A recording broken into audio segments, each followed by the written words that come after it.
morning. So let's get started. First of all, welcome to our first Affinity+VE joint webinar. I'm Melissa Steiner, the Marketing Director for Trelligence, and I am joined today by Michelle Farrell, the European Business Development Manager for IES. I'll start us off by demonstrating how to run VE analyses on a program, and then on a schematic design in Affinity. After that, we'll load the Affinity schematic into VE-Gaia, and Michelle will show you the extended analyses that are possible in VE, the IES virtual environment. First, let me give you a brief introduction to the partnership between our companies and the integration in Affinity+VE. And, sorry about that. Let me go back to that previous slide. Our companies recently partnered to create a software solution that would help to shift the starting point for sustainability analysis forward in the project lifecycle. Affinity is the industry leader in architectural programming, early design, and design-to-program compliance analysis. Our software also integrates bi-directionally with Revit and ArchiCAD, as well as SketchUp, to extend the benefits of VIM to the early programming and design phases. IES is the industry leader in sustainable analysis tools with a full suite of products that includes VE-Gaia and VE-Navigator for LEAD, which are included in Affinity+VE. By integrating the two technologies to create Affinity+VE, we've produced the earliest stage sustainability analysis solution on the market. Now, if you take a look at this slide, you can see that Affinity+VE can run VE analyses on the Affinity program data and the schematic design. Results from program analyses are used to drive project requirements and make early decisions related to sustainability even before the schematic design is developed. Then analyses of the schematic design can offer even more detailed information, and project teams can update the program or Affinity design as new data is available. Affinity's analysis engine also automatically compares the schematic design to the program requirements and alerts the project team to any discrepancies. This way, project teams can be sure that the sustainability requirements are met before moving into the detailed design in BIM. Seamless integration between Affinity and VE and BIM tools provides a great deal of flexibility to project teams. Both Affinity and VE analyses can be run at any time throughout the project lifecycle, and changes or updates can be made to both the program and design as needed. This is true both in Affinity as well as in Revit and ArchiCAD, meaning that analyzing design-to-program compliance, including detailed sustainability requirements, has never been easier. Next, I'll demonstrate how to run VE analyses on the program data. To do this, I'll use the Affinity Space Program, questionnaire, and an auto-generated stacked building, as well as a selection of VE analyses that are embedded in Affinity. Now let's take a look at my project file.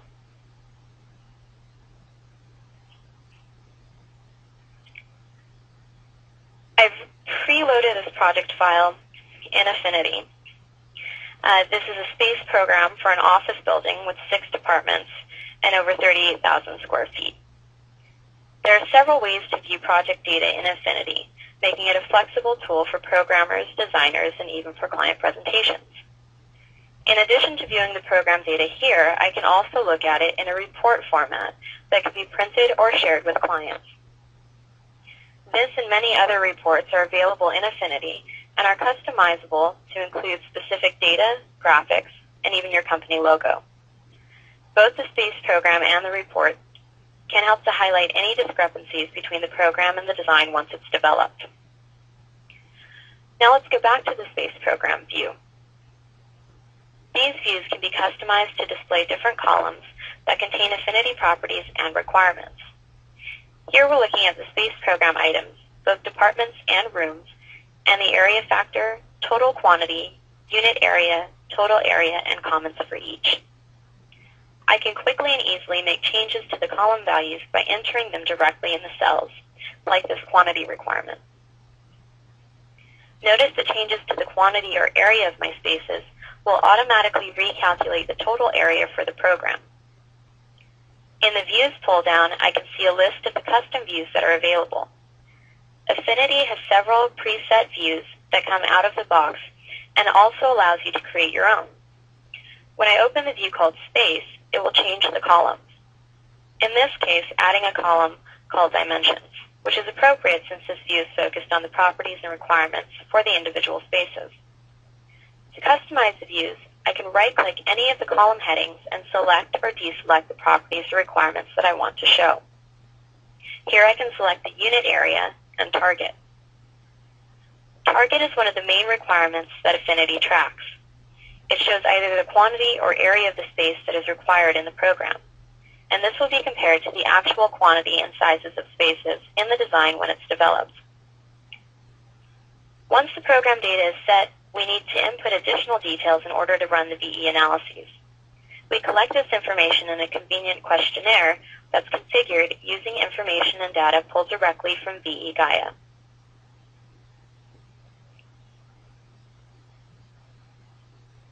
The data is then automatically loaded into the Affinity project properties when we submit the questionnaire. The first essential piece of information is the type of building that we are creating.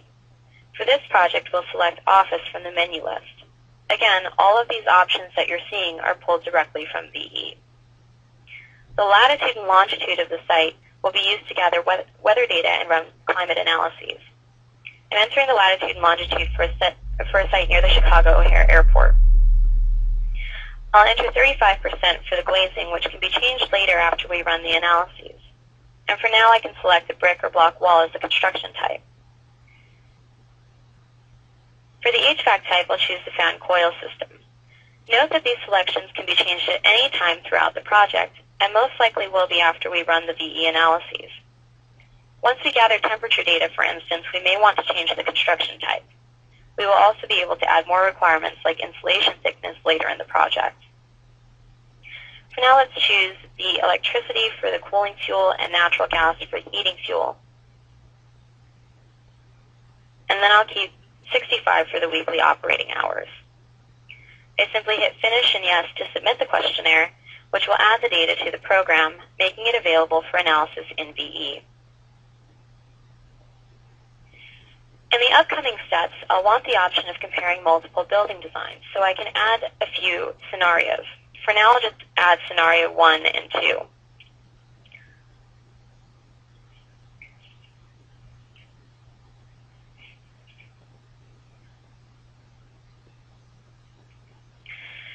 Currently, we have a program and several key requirements that we added in the questionnaire, but no geometrical data.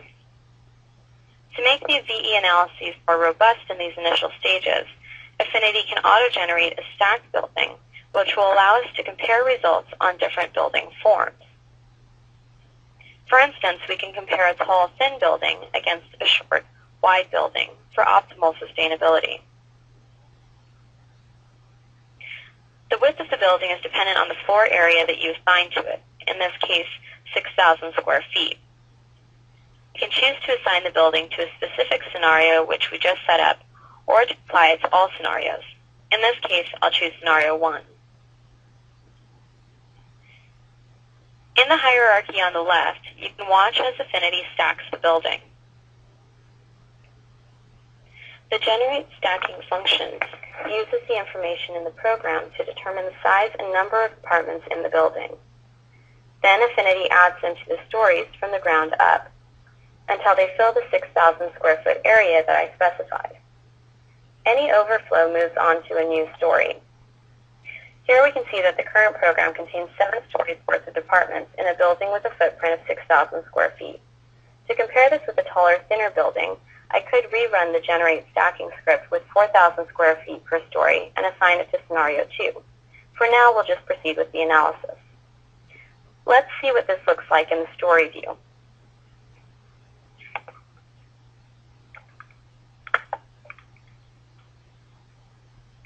Here in Story 1, we can see the admin services and a portion of the HR department with a filler area to make up the remaining 6,000 square feet.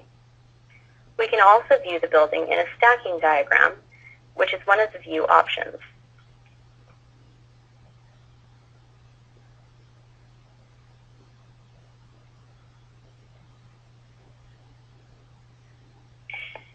Here we can see the building is evenly stacked with departments on each floor. In this view, the building can also be restacked by dragging and dropping departments between the different stories. To get a better idea of what the building looks like, we can also view it in 3D.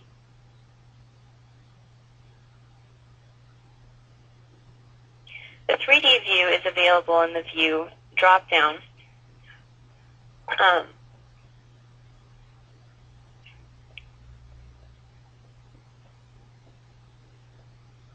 You can see the colors of the departments in this view as well. So here we can see it's a simple rectangular stacked building, but this will give us enough geometrical information to be able to run VE analyses.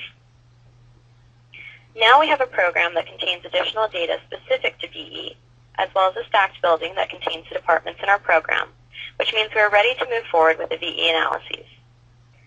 A selection of VE-Gaia analyses are embedded within Affinity, so we can run them directly without having to open the VE desktop. First, let's take a look at the climate review. This analysis helps you to understand the climate for which you are designing, information about what direction the wind blows, the coldest and warmest months of the year, and other general weather data. The results of this analysis can be used to drive decisions on things like the type of construction materials that you want to use. It can actually be run with just longitude and latitude to get a quick idea of the environment before finalizing the program. Climate review provides early direction in terms of what is most important about the climate for the design development. For instance, in this example, winter is the most dominant season, which means that any building in this location will require heating. As a result, one sustainability consideration would be how to minimize heating energy, which it says here in red. Let's take a closer look at this middle chart, which is based on the Mahoney Analysis.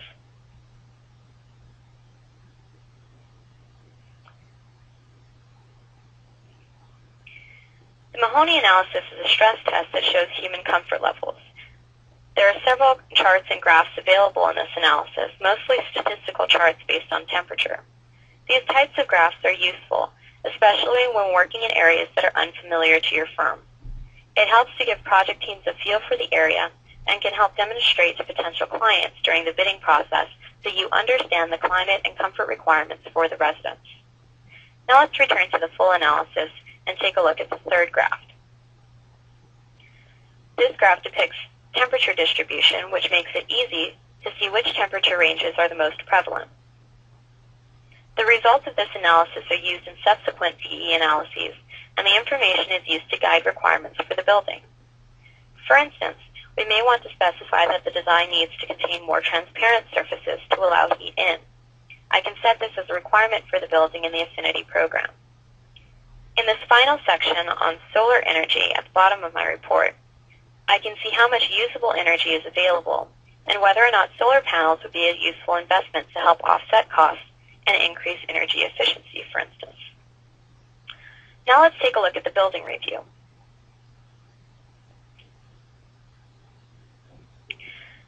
This analysis is based on the building type, its form, location, and more. Remember that we entered the building type in the questionnaire earlier.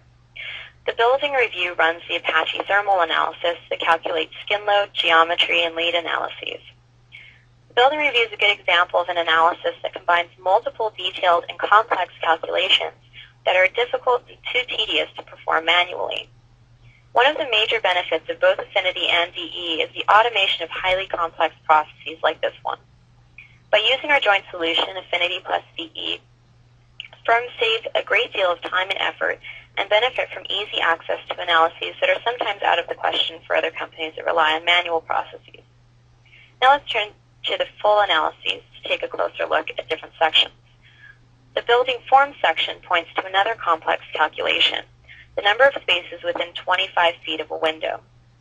This calculation reflects the amount of natural and cross ventilation that's available in the building and is applicable to LEED credits. Research has found that up to 20% of heating or cooling loads can be saved by moving rooms around. Using Affinity+VE, we can analyze the building, and if the location has a hotter climate, for example, we can create a department-level program requirement to make sure that the high heat gain areas avoid direct sunlight. For instance, we could create a requirement in Affinity that says IT departments must be on the north or south side of the building. By using these analyses to specify properties for the building and departments, project teams can use the requirements to guide the design, ensuring optimal sustainability. Finally, I'll open the Energy Index. This is also called VE-WareSim in our tab. This analysis provides energy consumption and carbon emission predictions, which helps project teams to start thinking about facade design and whether a mixed-mode hybrid system would be advisable, for instance. As the design progresses, you can give VE more information that will feed more specific data. At this stage, we could test and quickly compare different design scenarios to optimize the energy performance of the building.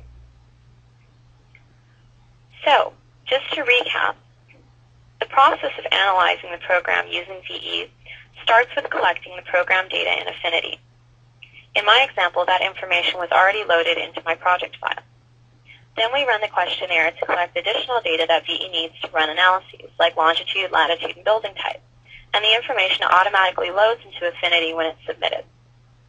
With the program and VE data entered, we can generate the stacked building to provide some geometry for VE to analyze. The generate stacking script can also be rerun with different story areas to create a variety of tall or short buildings that can be compared using the Affinity scenarios. Then we run the VE analyses, climate review, building review, and energy index to get initial information about the sustainability of our building. One major benefit to early program analysis is that it helps to set sustainability as a priority for the project from the very beginning. When sustainability analyses are run at the program level, we're able to use the results to drive our requirements. So they're built into the program and become part of the data that Affinity automatically tracks and manages, making it much easier for project teams to ensure that the requirements are being met as the project progresses into the schematic and detailed design phases. Next, I'll run the VE analyses based on a schematic design in Affinity. The design offers more detail on the building form as compared to the stacked building that we used in the previous model. This also allows for manipulation of rooms and even room objects like equipment. So let's open my Affinity project file. This project file is going to include a building design that we'll review in a second. But first, I'd like to take a look at the building properties.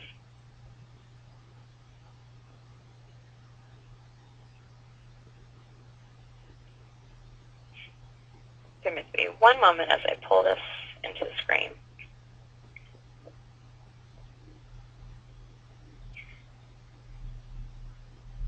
As I'm dragging this over, the properties can be changed at any time to improve upon the initial analyses. And as this opens up, you'll be able to see that all of the building properties that we collected in the questionnaire are now part of the properties for the building, along with a number of other properties that we had previously set. If we scroll down to the bottom, you can see some of the properties that we input in the questionnaire, like percent glazing. So as I mentioned before, we can change these at any time to improve upon initial analyses. So for instance, in the last section, we learned that winter is a predominant season in this location. In this case, we might want to decrease the percent glazing to allow in more light and heat into the building. And here we can change that to 25%. Now we can take a look at story 1. You'll be able to see in this story that unlike in the stacked building that we auto-generated, this design shows the room level, and even some details like furniture and objects can be added here as well. To create a design in Affinity, I simply drag and drop items from the space program list into the story view. When I bring the rooms in, they are the correct size and shape, and even reflect color coding that I assigned in the program. Next to each of the spaces in the left hierarchy, there's a number. These are what we refer to as counters in Affinity. They give us a quick way of understanding whether we are meeting the area or target requirements that we set in the program, and these can be area or quantity. For example, next to the copy fax room, there's a counter of -1. This means that I need to add one more copy fax room to the design to meet the program requirement. As I add the space, you'll see that the counter changes to 0, telling me that my requirement is met. I can also add this on top of an existing space, and Affinity will recalculate the area of the room underneath. Note that the open plan area measures 1,044 square feet, and as I place the copy fax room on top of it, Affinity will recalculate that area to read 990 square feet. Affinity automates a number of calculations and analyses throughout the program and early design of the building to make it easier for project teams to quickly and easily manage information and ensure that project and program requirements are met. These are just a few of the examples of what's possible. Now we can also view this design in 3D. This time the model is a full building with a design rather than the simple rectangle that we saw earlier when I auto-generated stacked building. With the building design in place, I can rerun any of the analyses that we did in the previous example to look for changes now that the building form has more detail. But for now, I'll go ahead and just run the ASHRAE loads analysis. ASHRAE allows me to understand the heating and cooling loads for the building and individual rooms using the ASHRAE 2005 heat balance method. There is a section in this report that allows us to focus in on the room level. It's actually interactive and allows us to set a target criteria and view any of the exceptions room by room. The number of my windows open here, it's taking a bit of time to open this up, so let's actually come back to this section. It's usually a bit quicker, so we'll come back to the ASHRAE loads report in the next section, and I can show you the room details at the bottom. For now, let's go ahead and kind of recap this section, and then we can go into launching VE. So the schematic design analysis, as you can see, is quite simple and easy to do. Once the design is in place, we simply run VE analyses from directly within Affinity with a single click. For a more robust analysis, you can use the scenarios to run a variety of design options and continue to compare the sustainability analyses between the different building forms. The analyses that we have embedded into Affinity are only the start of the available analyses within VE-Gaia. At this stage, we can make changes to the program or design and rerun the analyses, or we can launch VE directly from within Affinity for more detailed analysis. Loading the model into VE will carry across not only the model itself, but also the program information related to the buildings, apartments, and individual spaces. Now I'll hand the controls over to Michelle, who's going to walk us through VE and analyses like natural resources, daylighting, and materials, which can be especially important for LEED certification.